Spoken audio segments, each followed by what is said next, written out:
Ministers are supposed to be superhuman, and they're not allowed to say, hey, I need some time off. Ministry Burnout, today on In the Shadow of the Cross.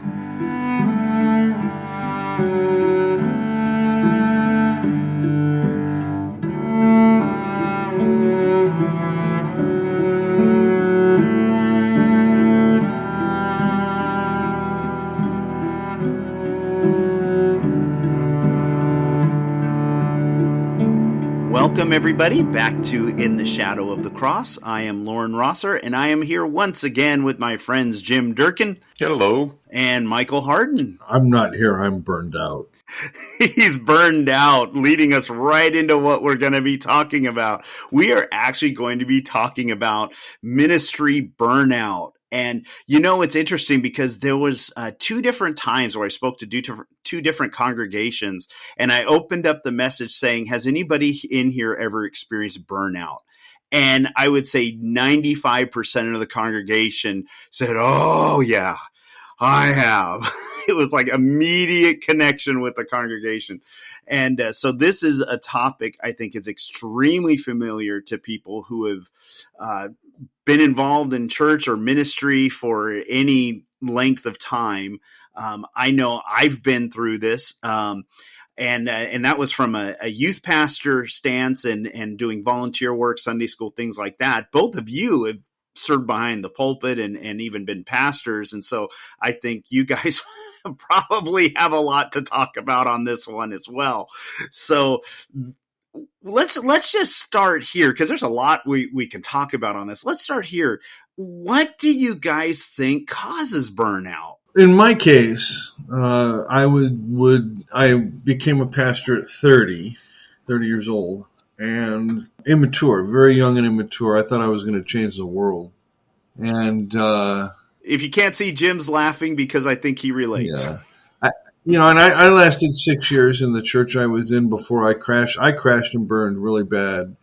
I think for me, the factors would include church politics. I did not navigate church politics well. I didn't know how. Nobody taught me how to. I didn't do that well. The second was I had not developed an interior spiritual disciplined life like I have now. I prayed, and read Bible and studied and did all that. Worshipped, but I didn't have a place of inner peace where I was working from. I wasn't whole. I was still very broken. And I'm trying to own all my pieces in this, process rather than blaming others. Yeah. And I had low self-esteem. And if I preached to 100 people and 99 people shook my hand and said, thank you, Pastor, and one person said, I disagreed, I'd go home and be miserable, Yeah, I relate. So I think those were factors for me in the burnout, I don't know about you guys. Those are kind of my factors. I think there's a lot of things that contribute to it, not the least of which is a whole wrong foundation upon which laborers within the church, and that certainly includes a pastor, but it really includes just about anybody who sees themselves. It's based on a foundation. I was thinking earlier today, there's songs that we sing that talk about the debt of love we owe, and Jesus gave it all, so how can we do any less? And I work so hard for Jesus. I often, and the songs that we sing indoctrinate us many times than the preaching from the pulpit. And it's a subconscious indoctrination, if you will. And so men or women that enter into a vocational ministry enter it in with, I need to give my all. And I know I grew up in a denomination that I think today, I think their thinking would be slightly different. But when I was a kid, the thinking of that denomination was that the highest sacrifice a minister could make was to sacrifice his family Oh, for the yeah. sake of the calling. Yeah. Yeah. And so you never thought in terms of taking vacation time. You never thought in terms of turning down a ministry opportunity so you could spend time with your kids. I mean, that was just, that was, that was right up there with the unpardonable sin, for a minister, Right. and so when you approach things from that, when you add to it what Michael's saying, the personal thing, I was probably 24, something like that, when I began, and it was the Jesus People days. Everything was communal, but I began as a communal house leader. Mhm. I was 29 when I took on my first church, and that was clear across country. I was born and raised in California. My first church was in New York, and like I say, I was 29. The majority of the congregation were in their 50s, and so there was some resistance there that was just, okay, we have this young whippersnapper who's our pastor, and he doesn't, know a whole lot about life yet. We've lived here in New York and we've faced life, if you will. Yeah. And, we will let him go so far, but as Michael was saying, the church politics, the board, the this or that, the other thing. And, just finding out that I thought I was making headway in a certain area, only to find out that they were placating me, but behind the scene, they were, they were doing what they wanted to do or what they felt was better for the congregation. And so, but I'm not going to blame them either. They also learned a system that they learned. And we see that in a lot of organizations where a young person kind of steps in, and with all the thoughts that they're going to, as Michael said, they're going to change the world. I'm going to set the world on fire through my church, and my church is going to be one of the mega churches eventually, and people are going to see that, hey, this 30-something, is the next up-and-coming star. Yeah. So Yeah. I lasted about the same amount of time as Michael, about 6 years. Yeah. Wow. I admire even being able to go that long. And I admire you being able to be in your late 20s and work with 50-year-olds. Because, to be honest, that was a big reason I stayed with youth ministry, was because I was very uncomfortable talking to people who were older than me. And now it's funny because now I'm in management at my job, and it doesn't bother me so much because I'm 51. And so I'm older or the same age as most of the people there. So it doesn't bother me so much. And I realize that's the only reason. It's not because I've grown and matured. I have grown and matured in my age. And so now I'm working with basically the same generation or younger. But it's interesting because I feel like I started out well, not because of my own wisdom or understanding, but because there were people around me when I was in your congregation, Jim, who kept me from going down that overworking, overburdened path. When I first, there was a decision I had to make years back when I was just had started going to Old Town Christian Center, Jim, where you were pastoring, and I was offered a youth pastor position back at the church I grew up in. And I was agonizing over it because I had a lot of ambition in me, and I really wanted to go after that. But I was learning so many new things up there in Eureka that I was torn. And after praying about it, I really felt like, no, I'm supposed to stay. And at your church, I was sweeping floors. and they're offering me Mm-hmm. a youth pastor position. And I felt like, no, I'm supposed to stay up there and sweep floors. And so I started well because I was surrounded by a network of people who I talked about how it was genuinely family. And so even they were, I remember at one point the church was praying about who should become, praying about appointing some new deacons. And I was one of the people they prayed about, and they felt like, no, we don't feel like we don't know what his purpose is, but we don't feel like it's time. And I remember I wasn't mad, but I felt kind of a little bummed about it. But I realized now I'm so thankful for that, because that was like this protection from getting overwhelmed.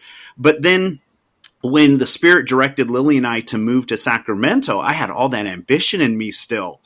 And then we got involved in another church, and I didn't have those same kind of connections, and I still had that ambition. I had a desire to please people, low self-esteem, like you guys talked about, and dove right into youth ministry. And really, because of that desire to please people, just was set for burnout, because you don't know how to say no. I didn't know how to say no. And like Jim, how you were, Michael, I don't know, were you both bivocational when you were pastoring, or were you able to get a full-time salary? I had a theoretical full-time salary. They gave us a parsonage, and about $1,200 a month. It wasn't much on Long Island for the 1990s. Absolutely not. We lived really at the poverty level, so I had to also wait tables. Exactly. That's what I thought. So yeah, because I was working full time while I was youth pastoring, and so of course you've got full time work. My family. Michaela was a little kid at the time, and and like you guys said, sacrificing family on the table and everything. And in the beginning, it's great because you're getting all the praise. It's people were loving what I was sharing, and their kids were coming home from youth group all excited. And so that was great. But then, as you guys know, the years go on. And after about 3 or 4 years of it, I hit the wall, and I was burned out, and I didn't know, but I felt trapped was the thing for me. I felt trapped. I didn't feel like I was allowed to step down. And the big thing for me was, like you guys talked about church politics. I remember it felt a bit like the Wizard of Oz, where the curtains pulled back, because I had such a view of ministers and ministry and all this stuff. And really, again, it's me. It was my fault, not theirs, that I had them on this pedestal. And then seeing them as human, and then seeing all the machinery that's going on behind the scenes. And then I shared before on this podcast how I sat in that one meeting with the pastor and his wife, who was basically a co-pastor, and just realized they were miserable. And that was my aspiration at the time, was to eventually become a pastor, and just feeling like my world collapsed, because I'm like, they're miserable. This is what I'm supposed to be going for, and I'm pretty unhappy right now. And it just felt like, what's happening here? It's when your identity is in it's such a fine line between following Christ and laboring because you're doing what he's doing, and laboring because you're serving a system or a machine. And man, when your identity is in that thing, that's a devastating moment. So that was tough. So how would you help people get untangled from this? Well, there's a couple of things. One is training for ministry in the Protestant tradition. There's several ways. There's the no training at all, like the Mennonites and many of the charismatic churches. Then there is this fake theological education training that is done. It's so-called schools that are not accredited, which is just basically doctrinal dump being pumped in. Then there's your accredited universities, divinity school system. That's the one I want to talk about. So the first two that I mentioned, to me, because there's no training, no education, all you're doing is you end up with personality cults. Whoever's got the cleverest, coolest, hippest, ability to communicate why that one wins. And it becomes a celebrity program, really. But where there's authentic training for clergy, back when I was in seminary, um, there was the so-called spiritual component consisted primarily of going to chapel a couple of times a week. You know, I think I would have ended up doing a lot better had, from the beginning of my seminary career to the end, we started with the importance of meditation, learning to listen, knowing yourself, you know, just coming to just learning how to develop patterns of inner peace. But that wasn't part of it. It was all academic, you know, and practical courses, you know, how to run a youth ministry, you know, how to help old ladies crochet and make quilts, you know. Right. 3 credit course though. Hey, it's the way we train clergy, and then here in America, I saw this in Africa as well. In Africa, there's no jobs to be had, and so everybody gets a call to ministry because ministers have the right to call money on themselves, right? Yeah. And I just can't begin to tell you the number of self-appointed apostles, prophets, bishops, Dr. Reverend, Bishop, Apostle, who's it's, you know, I mean, these, and just the rip-off programs that are done in Africa, but where do they learn it from? From here, us in the States. Sure. Right. So to me, it starts with training, but also I think we have to talk about, I want to see a better evaluation process for candidates. You know, a better initial opening process so that needs can be identified, particularly psychological needs, and worked through before one gets out into the church and tries to work them out there. Yeah, good. Yeah. What are your thoughts there, Jim? Well, I'm weighing whether I want to do something that perhaps will sound like a shameless plug for my book. Shamelessly plug away, my friend. This is our podcast. I was thinking the same thing too. I started the book out with an experience that I had. I was in the pulpit. I was preaching. I was on probably my 5th or 6th church. 2 or 3 of them I had started. And this was a church that I started with another fellow to minister to people who had been deeply wounded by the church. And we were not going to go the route of the typical organized church. We were going to be something completely different. And it took us about 5 years to gradually go to the route of, we were now an established church. I was clearly the co-pastor, and I was the one that did a considerable amount of the preaching and whatever. I'm in the middle of the sermon, and I hear in my heart, I hear the Lord say, "Are you done yet?" Oh, wow.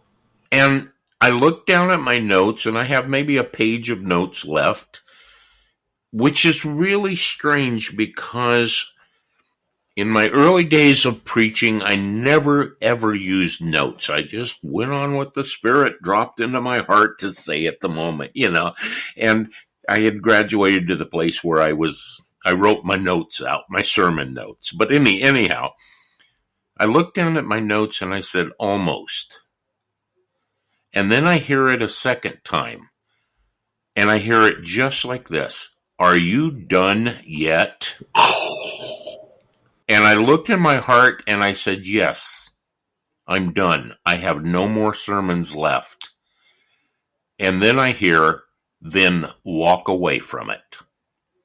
And I had to pray for a couple of weeks to what is walk away from what? And I realized it wasn't just walk away from pastoring. It wasn't just walk away from preaching. It was walk away from all of it. Not the Lord, but the whole structure. What I learned and what I write about in the book is I learned that The Church of Jesus Christ is a family. It's not an organization. And if I would have stayed with what I learned in the communal days, where we're a family and everybody contributes the part that they have to contribute to it, nobody would be reaching burnout.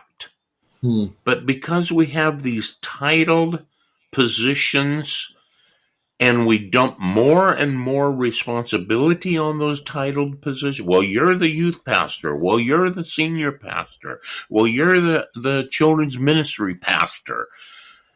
And that means you have to do this. And now we have this situation over here. So you're the pastor of that. You have to deal with that. And you have to deal. We don't let people have relationships with their family. We don't let people have relationships in the church where they're honest and open. And in those relationships, we don't, I'm going to use probably a bad word, but we don't play off of each other. We don't undergird each other in a true relationship. Like, you know what? I sense that you're getting a little overwhelmed. Let me take some of that on myself. I can step up and do that. And so we protect each other. But in the organized church world, that's not allowed. Ministers are supposed to be superhuman, and they're not allowed to say, hey, I need some time off, And until they use that word, I'm reaching burnout. And then everybody's like, oh, okay. Right. Let's step up and be nice and give him a month off, And it's like, because he's reaching burnout, or whatever. That weakling. Yeah. Well, kinda.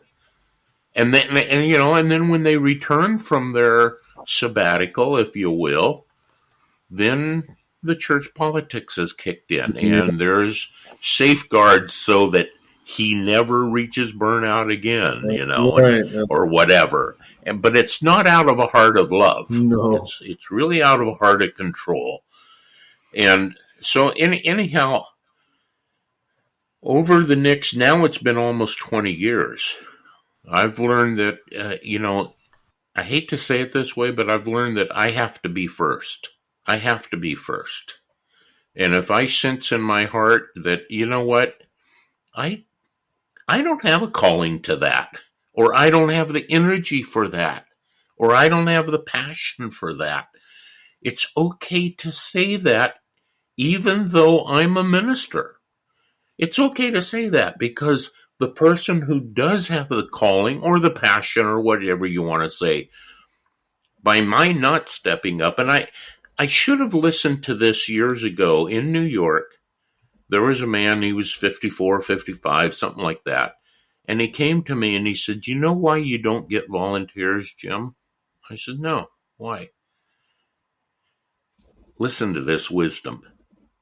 You're too good at everything. Oh. Nobody can compare to you. Nobody can compare to you. Wow. So they'll just let you do it. That's good. And that's my really goal. Good. That was my goal. I set out to be good at everything. I set out to be a good worship leader. I set out to be a good preacher. I set out to be a good counselor. I set out to be a good comforter of the people who had a death in their family. I pushed myself to do that. And it blew up in my face. Wow. It's interesting, Jim, because my experience wasn't as drastic as God telling me, are you done yet? But it was similar in that when Lily and I hit that crisis point, and we finally got so burned out, we said, we got to find out what's going on. And we actually went back to Eureka, where we had met, and, where we were in your congregation, and we rented a little cabin right there in Trinidad, and just prayed for the whole weekend. And the thing that God dropped in our hearts was, you're just filling a position. You're not doing what you were created to be. You're not. And that was the turning point. But here's the thing that was weird. We were so, especially me, I was so entangled in all of that it seemed too good to be true that I could actually let go of this. And I was scared because I don't know. I guess it's almost like I was a glutton for punishment or something. Like I thought the Christian life was supposed to be miserable, and that. So the thought of being able to be free from being so overwhelmed all the time was both joyful, but I was terrified. Plus I had to go back and disappoint everybody by letting them know I wasn't going to be continuing in that position. And here's one of the things that a few years ago, I heard somebody say this, and I don't know who it was, but they said, obedience isn't so much measured by what it costs you, but by what it costs others. And what they meant by that is when you obey God, I have found that usually, I mean, there's the cross, there's the things Jesus went through. So we don't want to take this to too much of an extreme, but what I'm talking about is that there is something that when you're obeying Christ, there is a sense of joy in what you see him leading you to do. But others who have expectations of what they want you to do will be disappointed. And not because they're mean, but they want a youth pastor for their kids. They want, this person doing that. They want you to do this thing. And it's not because they're mean, evil people, but it's gonna, and the youth, I love those kids, but they, wanted me to stay their youth pastor. And it was heart wrenching to realize I'm going to disappoint all these people, but I knew I was supposed to step away. And so, Jim, yeah, I totally hear what you're saying about that. And it's interesting. I never thought about that, how you can become so polished that you force yourself to stay in that position. That was really good. That really got me thinking. I've thought about it before. I didn't think about it earlier, but I did the same thing. I made myself the one that could do everything and do it the best. Mm-hmm. Yeah. I even went to a local sound store, an audio store, and took classes on the soundboard. So I knew how to mix the sound for and so I'm telling our sound men how to do things. And none of them went off in my face. None of them like, who do you think you are? But over time, they just kind of like, you know what? I think I'm supposed to go to a different church, or I think I'm supposed to do something else. I really don't have a passion for the sound anymore. So guess what? I'm there 45 minutes before the church service starts, setting up the sound. Yep. Oh man. Yep. Yeah. It's interesting because on the flip side, as I stepped out of that youth pastor thing, Father has led me into different things like doing this podcast here, and I've worked with my friend Steve on a video series, worked with my friend David Fredrickson on a video series. But it was interesting, Jim. It was like you said, there was a grace to everything I did. But here's the thing, especially like the younger generation, I want them to catch though, is grace doesn't mean it's always easy. Also, it wasn't like every day. I mean, there were days when I did not feel like going through 4 hours of video footage to find the good clips, but there was something in me that it wasn't a burden, if you will. And it was interesting because with youth ministry, it's like, I felt like I couldn't even get up anymore. I couldn't even, there was something different about it. It wasn't just like, this is a task that that needs to get done to get to the goal. Loren, They have a little pillow for when you can't get it up for ministry anymore. Yes, exactly. Yeah. Walked right into that one. Yeah, I did.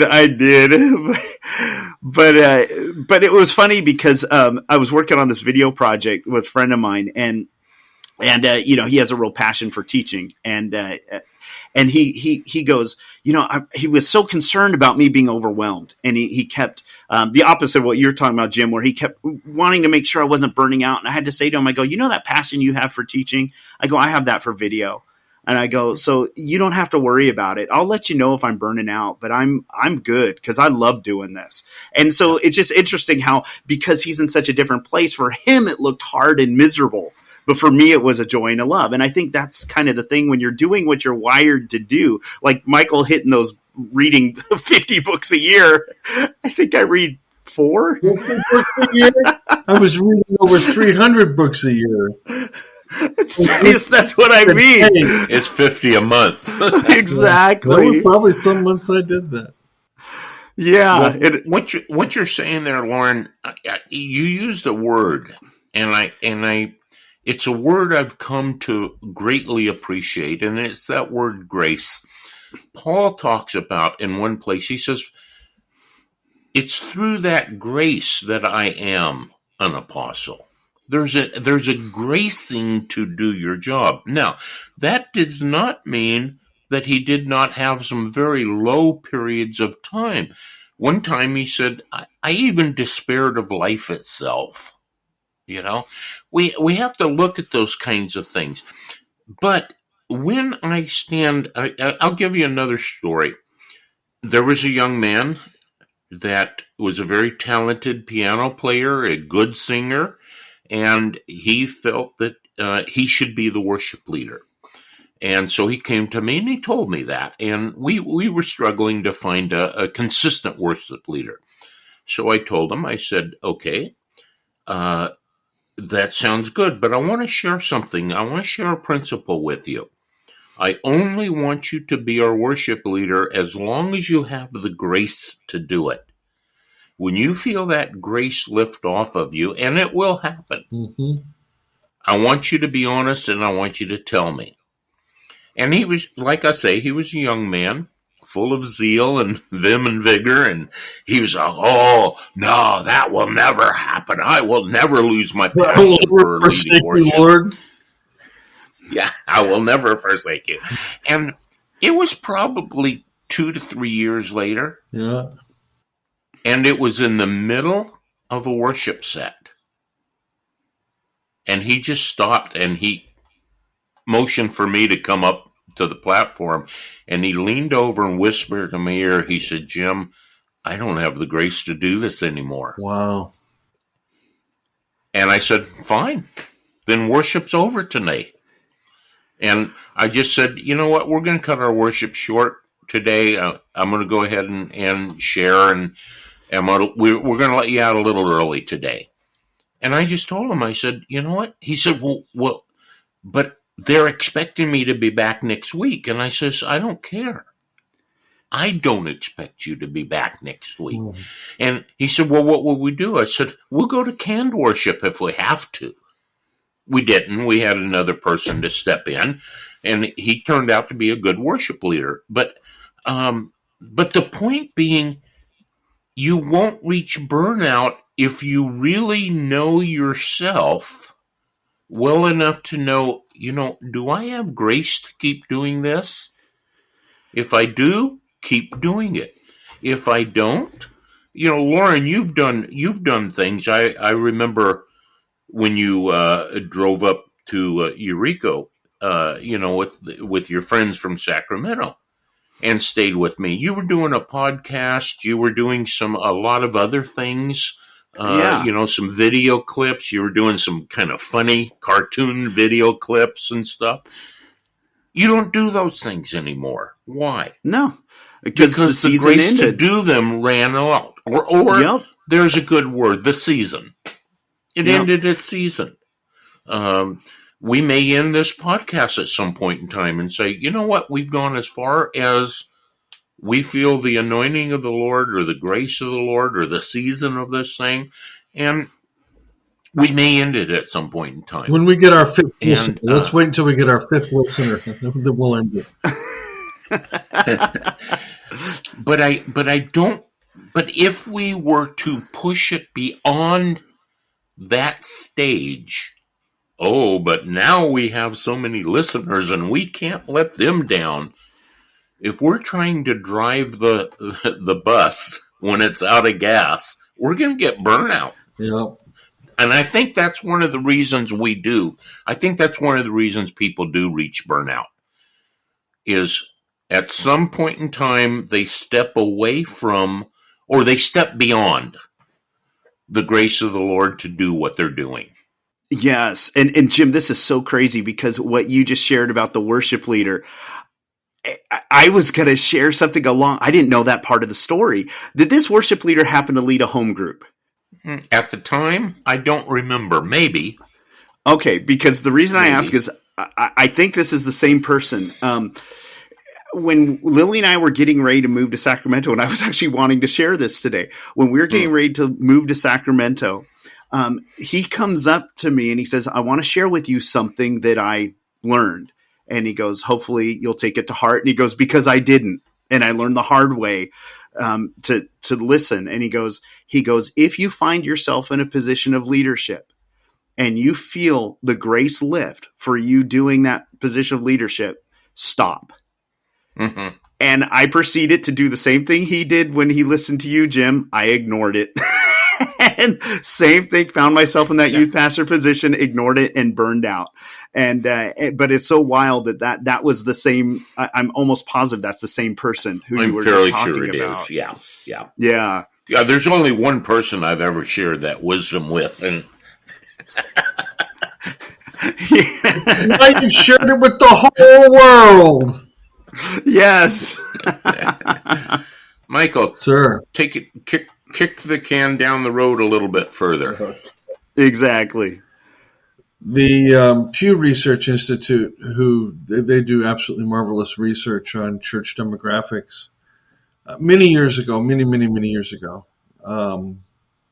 began doing clergy burnout surveys, and they found that depression, alcoholism, suicide rates are very high amongst clergy. And just in reflecting on my own burnout, I think a major part of the problem is in the Protestant tradition, pretty much in America, the pastor has to preach in such a way that he's every sermon is a litmus test in a way. And when the sermons don't jibe with the congregation, the giving tends to go down. And so I realized early on that, I preach from my wallet. Ooh. I don't preach from scripture. I preach from my wallet because I need to keep my job.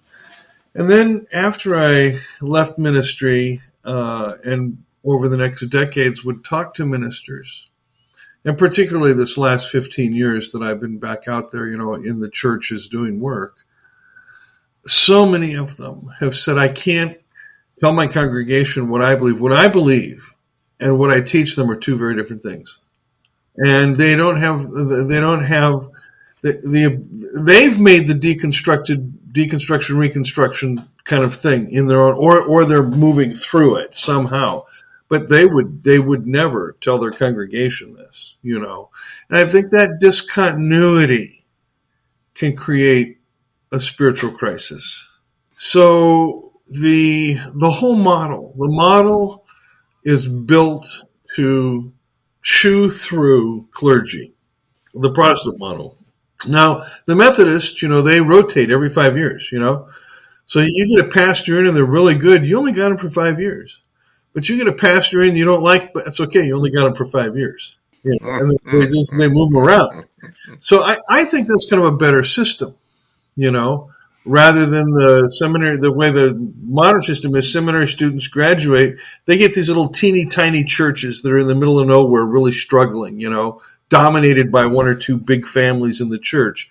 Well, if they can make it through that, then they get bumped up to an associate pastor position in a 300-400 member church, and if they toe the line and glorify the senior pastor, eventually they'll get their own church, and of course, salary keeps going up, pension keeps going up, blah, blah, blah, blah, keeps going, That's the system, and it's not built to support at all the young pastor. I mean, when I was out there, I had no support, none. I was by myself. And if we're going to send people from seminary to churches, there needs to be support systems where they're talking to someone every week for the first couple of years. Mm-hmm. Mm-hmm. So there's a lot of things have to change, I think, in the educational process as well as the spiritual dynamics of pastoral formation. I think also in our seminaries, we have to I don't particularly like, you know, gift or anointing, identity test. Like, answer these 7,000 questions and we'll tell you what your gift is.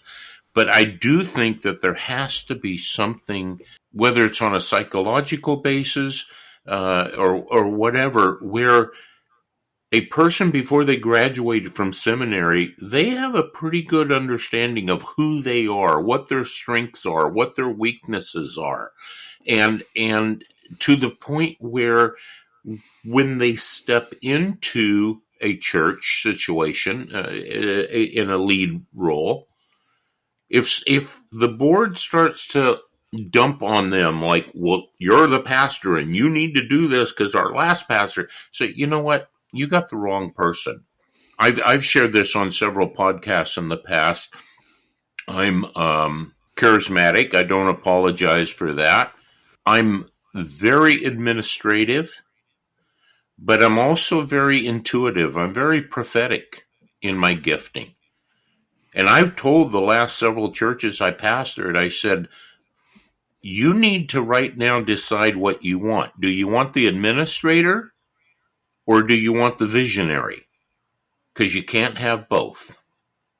So if you want the administrator, then you're not going to get the visionary. Because my nose is going to be in the programs and the developing. If you want the visionary, here's the way, walk ye in it kind of thing, then get somebody else to do the administration because I'm not doing both. I will not do that. But I was in my late 50s before I learned to do that. That up until then, I was trying to do all of it. Wow. And it was clashing.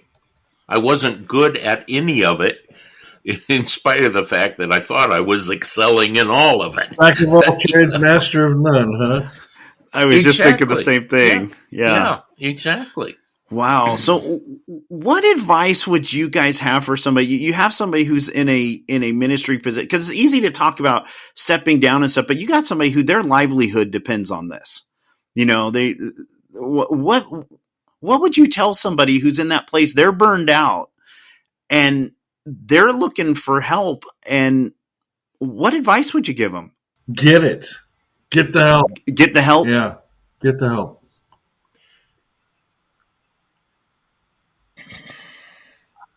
That's what their needs are. For some, a psychologist would be important. For some, a psychotherapist, or for some, a psychiatrist, even. For others, a spiritual director. And yet for others, a small group of brothers or sisters or a combination thereof that are meeting faithfully and nurturing each other. When I was a pastor in Long Island, they had a ministerial group, and the ministers met once a year to do Thanksgiving service, and that was it. And I'd go to the different churches and see if, the minister had time to hang out. Nope, they were no interest. Everybody was doing their own little kingdom building. There was no place where one could unburden one's heart without judgment, Right.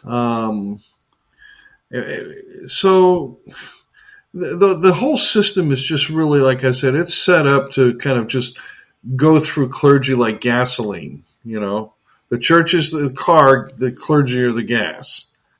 Wow. Yeah, that's a good analogy. I would also add to that, find something recreational that you can become passionate about and do it often. Lovely advice. Minimum of once a week. Yeah. And an elongated period of time doing that, 2-3 days every couple of months. I'm going to say it's awesome. That is just brilliant, brilliant, brilliant, brilliant. Yeah.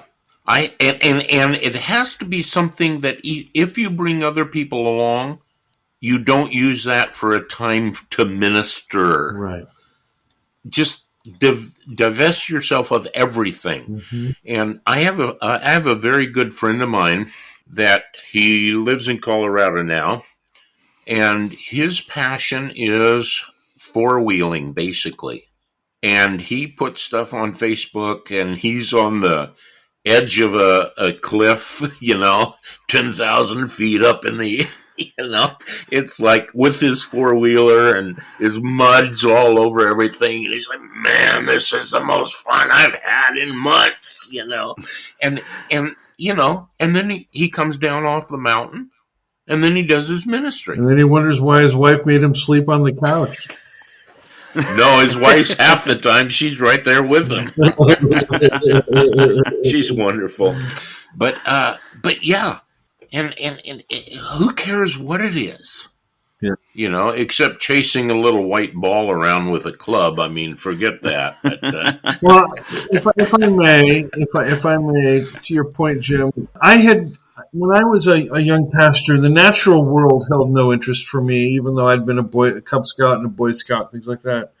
It wasn't until after I did my wilderness survival training that I learned how to walk into the natural world and allow it to reshape me and heal me.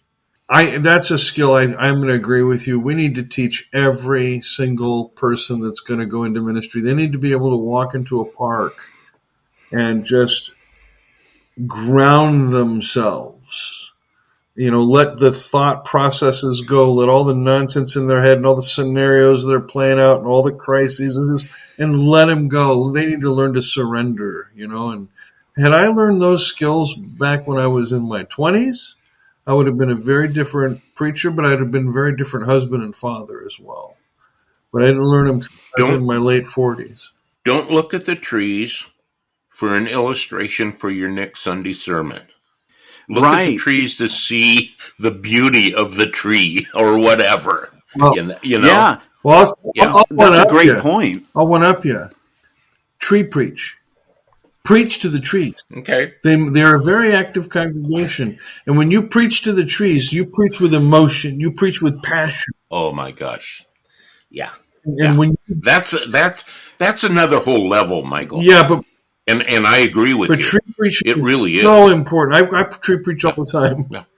Because they listen. The trees listen without judgment. And yes, will often receive, I'm not going to call it a message. I'm not going to even, because it's not about words. And it's deeper than emotions. But there's something that happens that allows me to just walk out with gratitude and yeah. Wow, that's really good. I was just thinking, I couldn't help but think, though, when you're talking about find something that you love, I'm like, okay, so the pastor on The Simpsons with his trains has it right. Yes. Yeah, that's how he survived all those years. It's not wrong. That's interesting. It's not wrong. Yeah, but I thought that was just some really good advice because, I mean, is that not the same thing that the business world has got that down? That's why you'll see these business leaders that engage in these, extracurricular or outside activities, sports and, things like that, just to disengage from the work world. But I really like, Jim, how you said, I love what you said, Michael, about preaching in the trees, but I also totally connect with what Jim said about not preaching your next, not getting illustrations for your next sermon. Oh, because God, don't, because that's like something I used to do all the time. Is anytime I pick up the Bible, anytime I do anything, when I was a youth pastor, it was always for the next meeting, the next gathering, the next thing. It was, and it made me, to be honest, it made me hate the Bible for a while. I had to disengage from it for a season just so I could learn to love it again because it became work. Not good work, not digging in work like you do, Michael. But I'm talking like misery work, weeding the yard kind of work, where it's like and finally I started to love it again. But it's that thing of, it's kind of like when a teacher makes you read a book you don't want to read.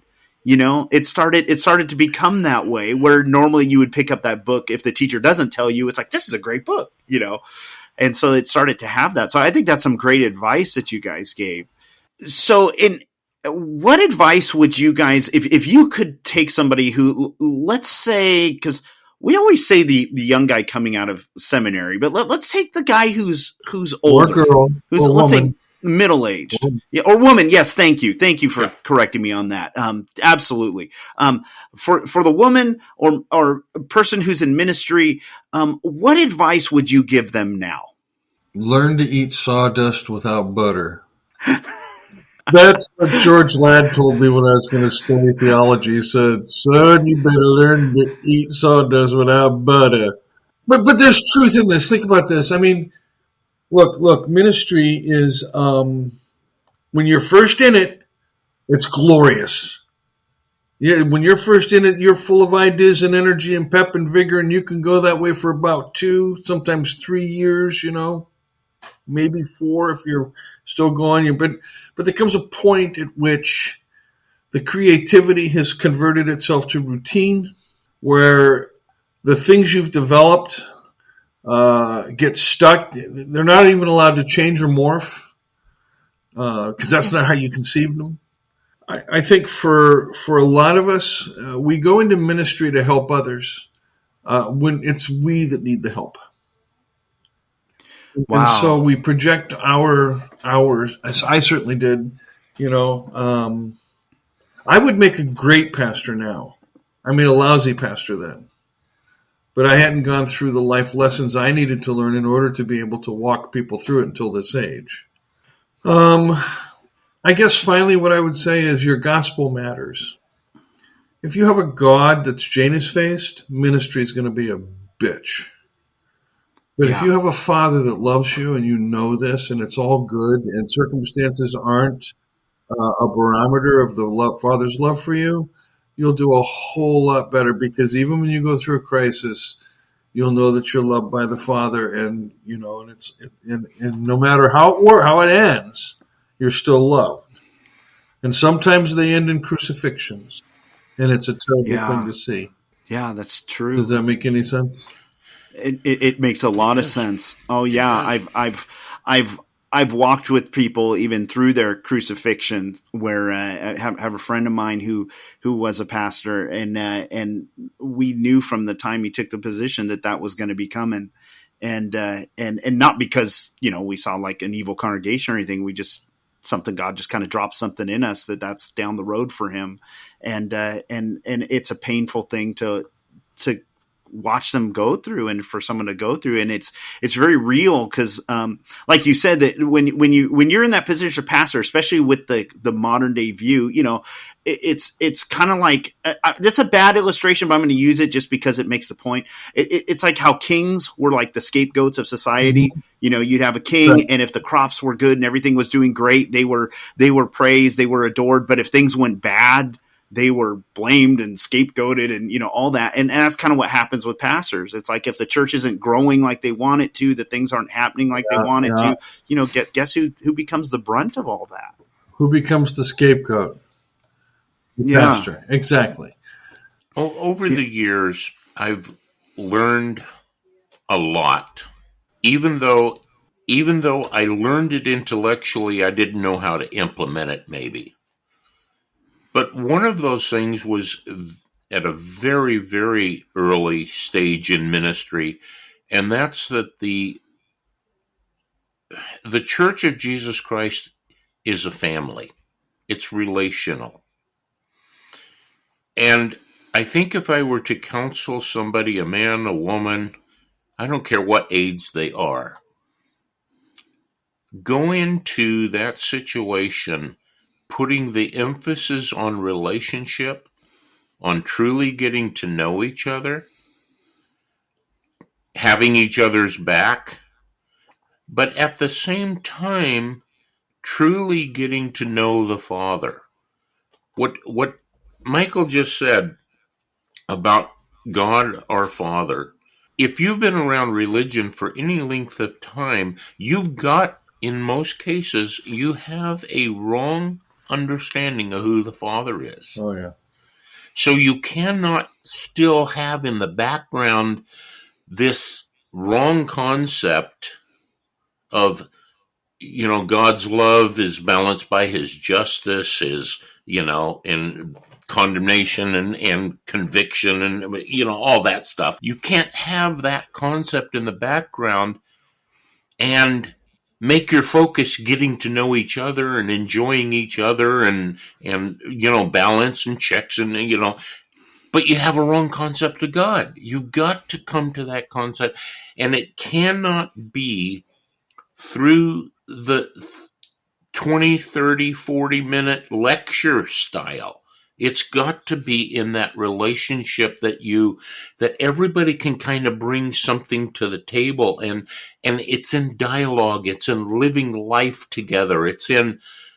Now, the problem is that most churches will never let you approach it that way. They're like, no. We have a men's group. We have a ladies group.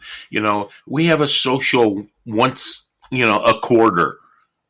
But we want you up in the pulpit preaching and tell us what to think. Yeah, tell us what to think. And, of course I won't say it that way, but still. And I would never, of course I don't think I ever will anyhow, but I would never take a church that wants to put that on me. I'd tell them right out front, look, my goal is to make a family out of this thing with the father as the head of the table.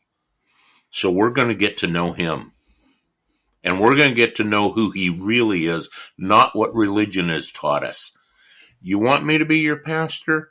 Then jump in the car and let's ride together. Otherwise, bye-bye. Yeah. And I would tell anybody that wants to candidate for ministry, go for relationship over role, title, and position.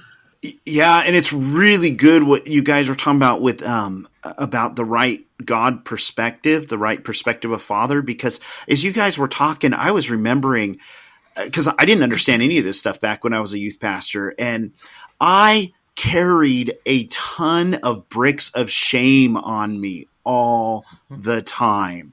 It was like trying to function already with something that was heavy and now tying 100-pound weights around my ankles because I just dealt with shame constantly.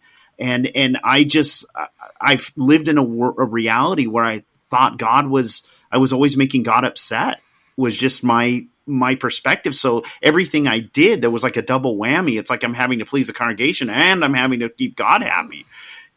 My world drastically changed when I got a hold of the reality, not just in theory, of God truly being love.